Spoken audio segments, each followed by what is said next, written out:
Hello po, good afternoon, good afternoon, good afternoon, good afternoon sa inyong lahat. Kumusta na po ang aking mga kaibigan? Ayan, sana'y nasa maayos kayo lagi ng kalagayan. Ayan, kumusta na po kayo? Ito, samahan niyo ako ulit sa aking trabaho dito po sa ating kusina. Sama lang po kayo kung anong ating lulutuin. Titingnan po natin kung anong ating magagawa. Ayan po, sama lang po kayo sa aking trabaho. Ayan, mga kaibigan ko, mga kapinoy Pinay. Hala, sama na po kayo. Ito, meron po tayong chicken. Ayan. I-chicken nugget po natin siya. Tapos, meron po ako rito. Ayan. Ang tawag po nila dito ay bubango. Ang tawag po nila dito ay bubango. Pero para po siyang maliit na upo. Para po siyang maliit na upo. Ayan, bubango po ang tawag dito. Pero yung laman niya at saka yung lasa niya para po siyang upo. Ayan.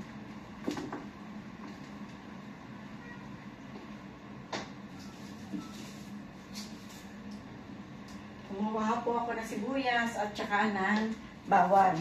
Ayan. Lagay po natin dyan. At initin na po natin itong ating prituhan ng manok. I-chicken nugget ko po yun dahil yung yung bata po. Laging sinasabi, Emmy, chicken nugget. Okay, chicken nugget. Ayan po. Initin ko ito para tayo makapag-prito-rito ng chicken. Ayan.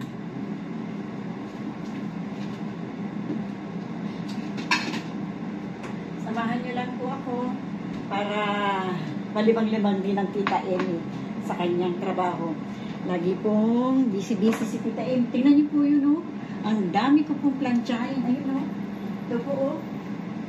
Ang daming planchahin ni Tita Emmy. Pero sige lang, trabaho po natin niya. Kailangan po natin tapusin. Ayan po. Tapusin po natin ang ating trabaho. Kasi kung wala po tayong trabaho, wala po tayong income. Wala po tayong income. Kaya wala tayong kabuhayan kung wala po tayong trabaho. Kaya kailangan matapos natin ang ating trabaho. Ayan po. Hindi ko lang po ito, ha? Hindi lang po ako. Huwag niyo ako iiwan. Huwag niyo lang po ako iiwan.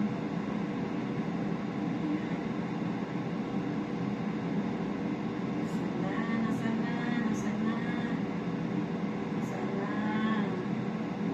Ayan po. Huwag niyo lang po ako iiwan. Dito lang po ako.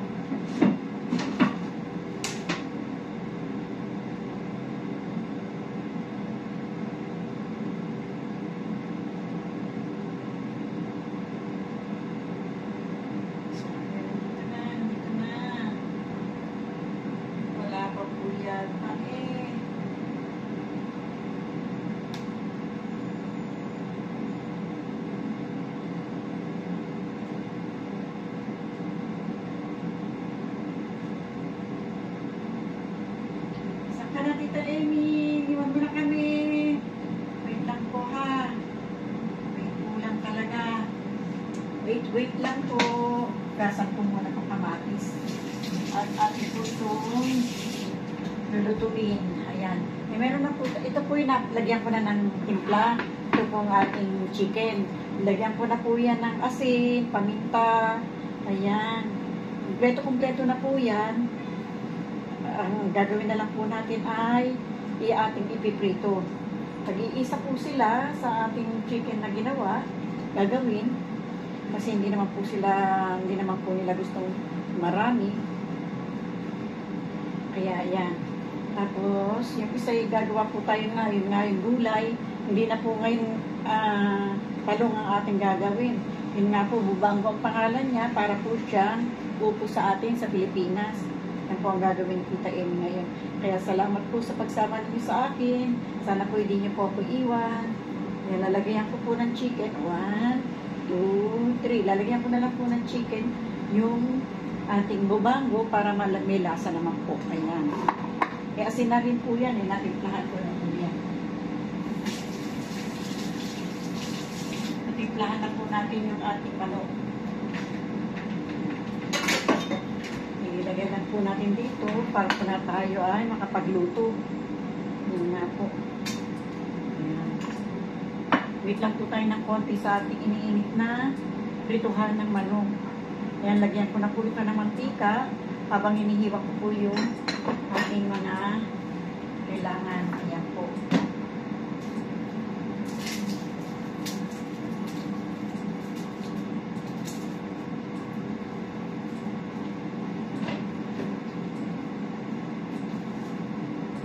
Namin po si Tita Eli laging trabaho, pero hindi naman po ako nagre-reklamo kasi kailangan natin yan. Kasi kung wala po tayong trabaho, di wala po tayong sweldo. Kasi kung di po sila magkakalap o bibigyan ng trabaho sa atin, wala po magpapasweldo sa atin. So, kailangan na kailangan po natin talaga sila. Sila po yung number one natin kailangan. Kailangan po natin yan. Kaya, hindi tayo dapat magreklamo sa ating trabaho dahil po, pag wala pong trabaho ay walang income. Yan po ang lagi ko sinasabi sa sarili ko eh. Bayaan nyo na po sila magkalat ng magkalat. Dahil kung wala po silang kalat at kayang-kaya po nila, hindi po sila kukuha ng kasama. Yan, mainam po magkalat sila na magkalat at kailangan nila ng isang kasama para meron po tayong income. Yan po lagi ko sinasabi.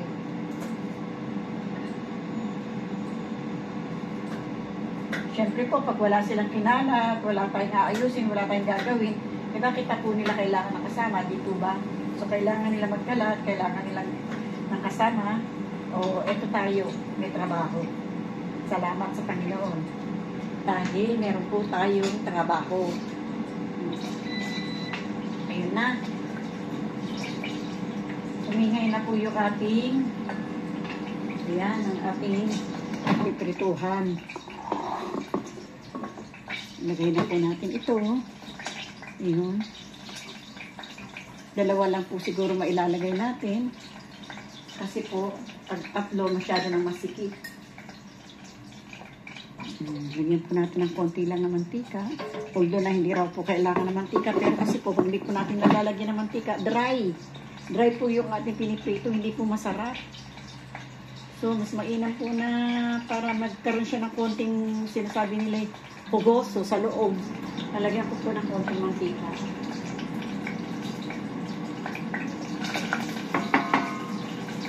Pinito ko na po yung bawang.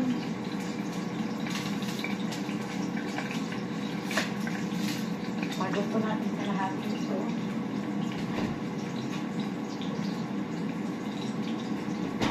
Kuhain po natin itong ating sibuyas.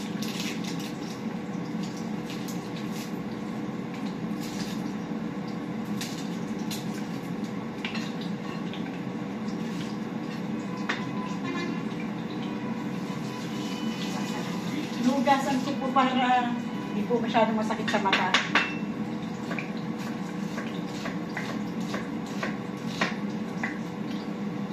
Pagka hindi po natin hinugasan ay masakit sa mata. Kaya po lagi hinugasan. Para po hindi maging masakit sa mata. Ayan. Lagay na po natin ang ating sibuyas. Ayan. Mabago na po. Hindi pa man po na ititimpla. Mabago na siya. Ayan.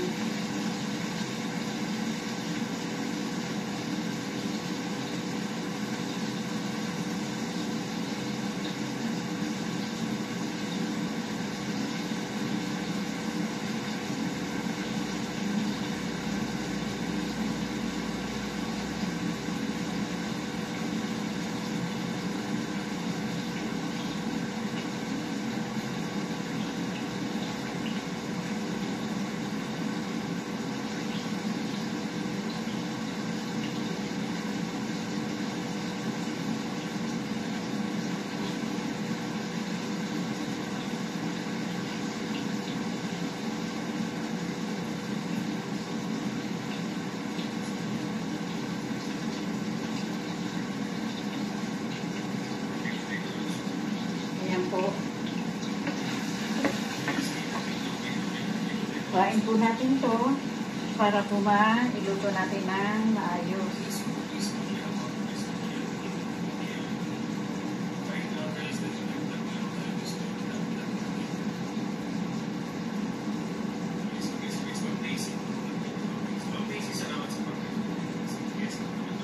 Sarap po kasi may konting chicken sa loob para pagka naman Meron tayong may sahog-sahog, ayan.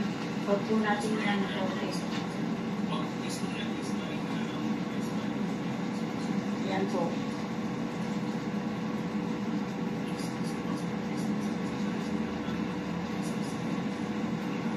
Chicken, Tita Emmy. Chicken. Lalagay po natin sa ating bubango, sa ating upong maliit.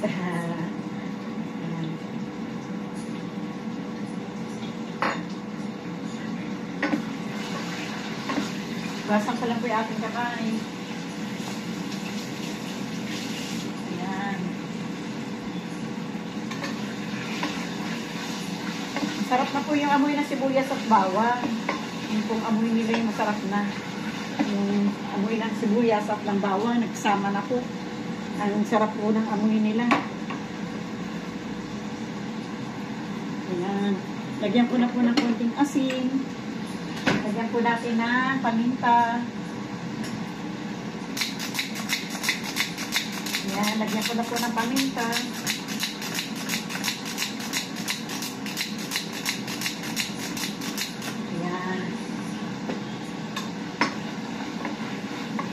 Tensya na po kayo kung merong konting ingay itong ating piniprito. Kasi po, maugong siya. Wala po kasi ako mapapaglagyan sa inyo, sayang. Ayan. Yung ating chicken. Inahalo na ni Tita Emmy.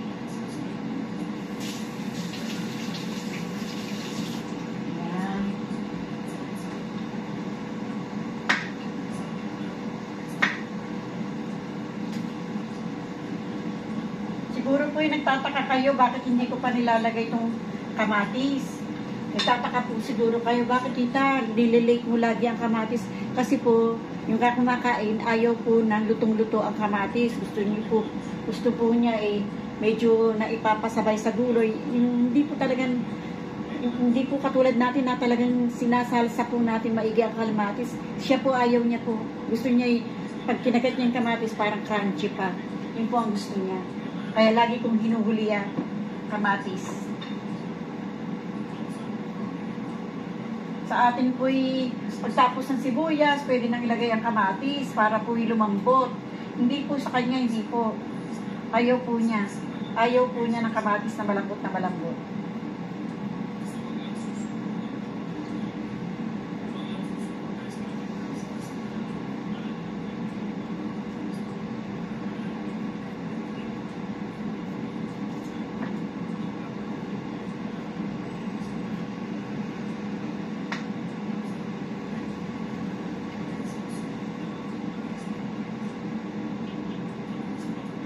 Hindi na naman nagsalita si Tita Emmy. Nabisi na naman po sa kakahi kapag balat nitong sinasabi ko po parang takanong upo. Para po siyang upong maliit. Bubango po ang tawag nito rito. Bubango.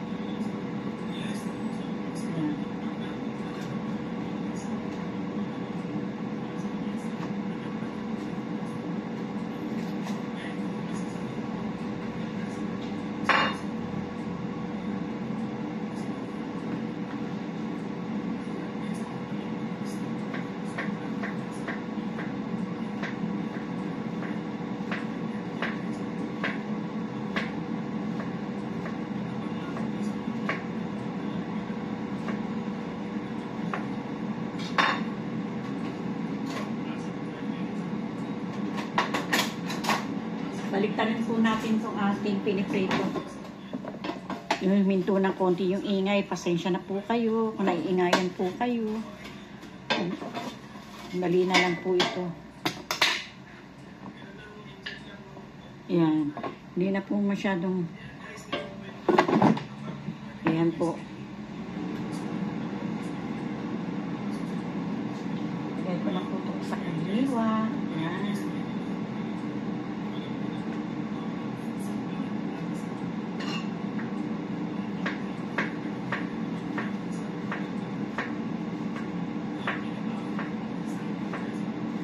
Baliktad po, no? Yung kamatis, hindi ko pa na ilalagay. Kasi po yun ang gusto eh. Hindi ko naman po pwedeng sundin yung akin. Kasi po mapapagalitan po ako. Nung minsan po sinunod po yung akin, nung bago pa po ako dito. Sinabihan ako na, Emi, wag mong unahin yung kamatis.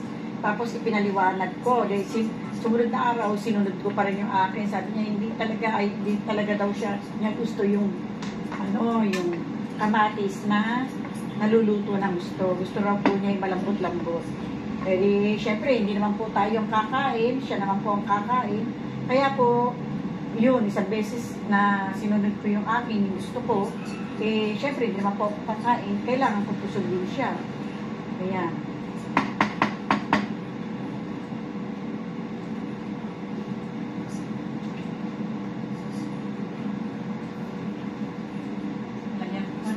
Konting tubig lang para maluto yung ating gulay. Ayan.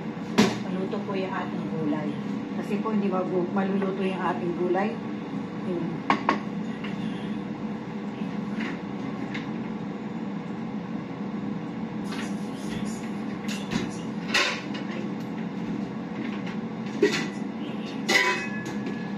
Ang lasa po nito talagang para pong upo.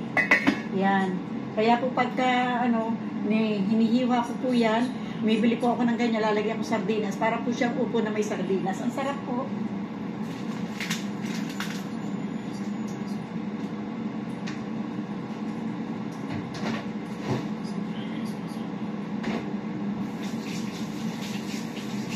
Yan. Lalagay ko na po itong ating kamatis para po hindi naman po masyadong hilaw na hilaw. Kasi yun po, madali lang po kasi maluto yung gulay na yan. Yung isang kulo lang ay luto na. Kaya lalagay ko na rin po itong kamatis para kasabay niya na maluluto.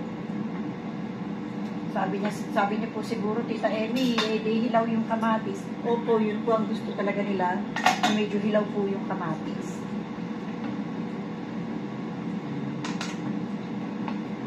Okay lang po dahil hindi naman po tayo kakain.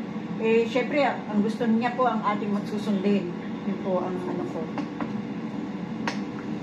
Kaysa naman po na sundin ko yung akin, tapos di naman po niya kakainin na mapapagalitan pa ako. Ayan. Kaya mas gusto ko po yung sa ganyan. Ayan po. Silipin niyo po yung aking niluto. Ayan. Para po makita ninyo, tapos yung ating chicken, malapit na po yan maluto.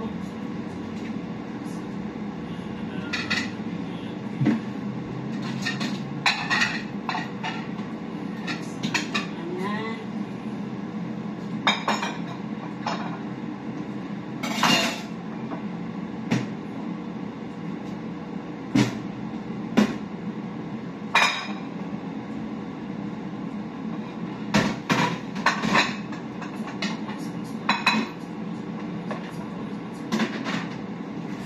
Yan na maya, pag naluto na.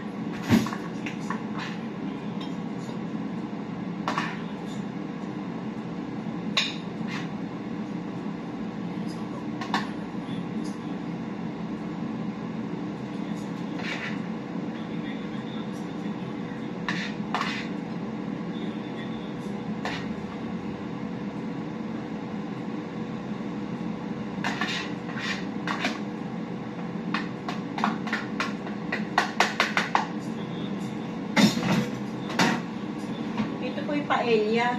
Ayan, paella po yan, paella. Ayan po. Yan po yung magiging isang pagkain po ng dalawa at ito ay pagkain ng isa.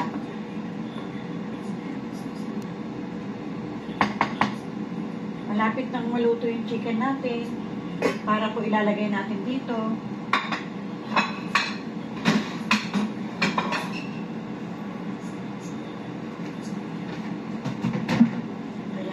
Hugasan po natin, nagsama-sama ko na po. Ayan.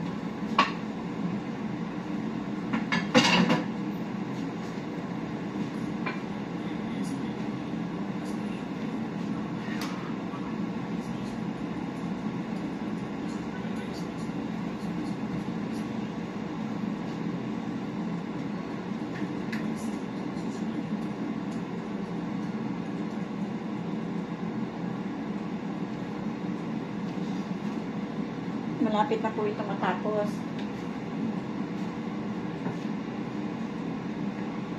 Tapos isasalang ko po itong isa.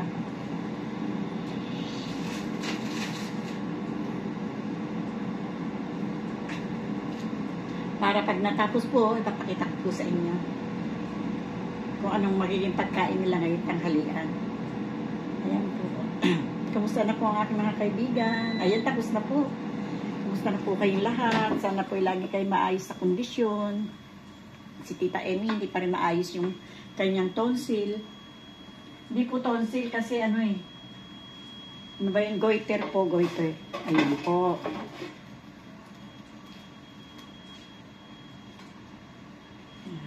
Salang ko po yung isa.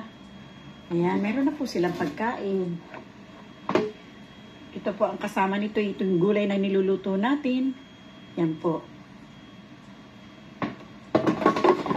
Ayan.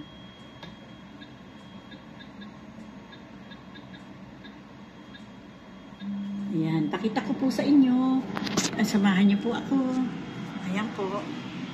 Ayan po ang kanilang pagiging pagkain. Ayan po. Ayan. At ito naman po ang isa. Ayan po yung dito. Iluluto pa po natin. Ayan po. Tapos, ito po yung gulay niya. Pakita ko po sa inyo yung gulay. Ito po yung gulay niya. Ayan. Na ganyan po kamatis ang gusto niya. Ayan po. Ganyan po ang gusto niya. Para hindi po masyadong nasalsa yung kamatis. Kasi ayaw po niya. Ayan po. Bueno po mga kaibigan ko, maraming pong salamat sa inyo. Maraming pong salamat sa inyong pagsama kay Tita Emmy sa araw-araw. Thank you very much po. Sana po hindi kayo magsawa sa akin po mga manonood. Sana po subscribe na po kayo at na makarating kayo sa bell. Ayan po. Sa akin po mga subscriber, buong puso po ako nagsapapasalamat sa inyong lahat. Kaya thank you very much po. Sana patuloy nyo lang po ako sa baybayan. Thank you very much po. Salamat po.